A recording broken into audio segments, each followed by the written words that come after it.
déjà le ministre de l'Enseignement supérieur de la Recherche et de l'Innovation, monsieur le directeur général de la Recherche et de l'Innovation, mesdames, messieurs les directeurs, monsieur le directeur général de l'IFNIAC, madame la directrice des études, excellence directrice générale de la COECA au Maroc, chers participants, chers collaborateurs.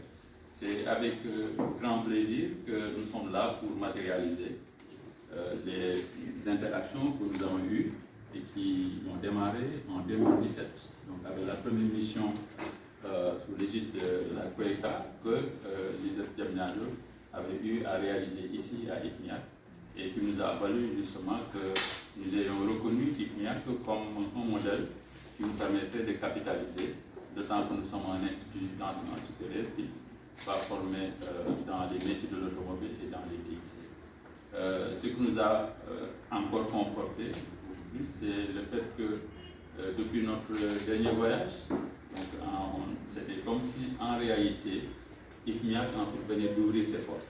Tellement le modèle était attrayant avec tout le système que nous attendions dans la gestion d'un institut de formation professionnelle de qualité.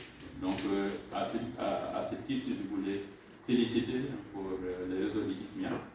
Et hier, nous avons eu à travailler avec l'ensemble des chefs de département, donc sous l'égide de Madame la directrice des études. Nous sommes allés un peu plus loin pour identifier vraiment de manière flexible, pragmatique, quelles sont les activités que nous pouvons dérouler presque tout de suite. Nous avons ciblé de s'appuyer fortement sur l'expérience de l'IFNIAC pour la formation des formateurs de l'ISEP de Diamniadio et des managers de l'ISEP de Diamniadio. Nous avons aussi prévu que dans ce cadre-là, qu'il y ait de la mobilité dans les deux sens. C'est vrai, c'est bien que nous fassions du benchmarking au niveau de Maroc, mais c'est aussi bien que nos collaborateurs, nos partenaires marocains puissent venir au niveau de l'ISEP de Diamniadio en vraie situation aussi, nous permettre de conforter les standards de qualité pour la gestion d'un institut de formation. Je voulais aussi remercier la COECA. Et puis remercier la COECA pour son ouverture, parce que souvent ce n'est pas assez facile. Cela est très symbolique en marge de la triangulaire que cette signature se fasse.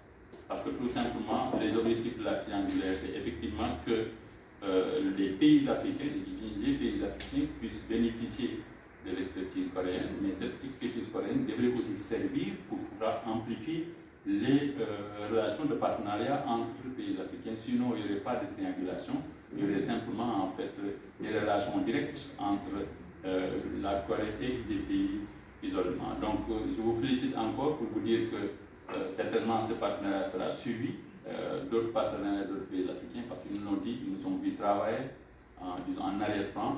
Ils étaient très intéressés et très séduits par l'ouverture d'esprit et la générosité de nos amis de l'IFNIAC à partager ce qu'ils ont capitalisé déjà avec la Corée. Et cela, nous devons le saluer.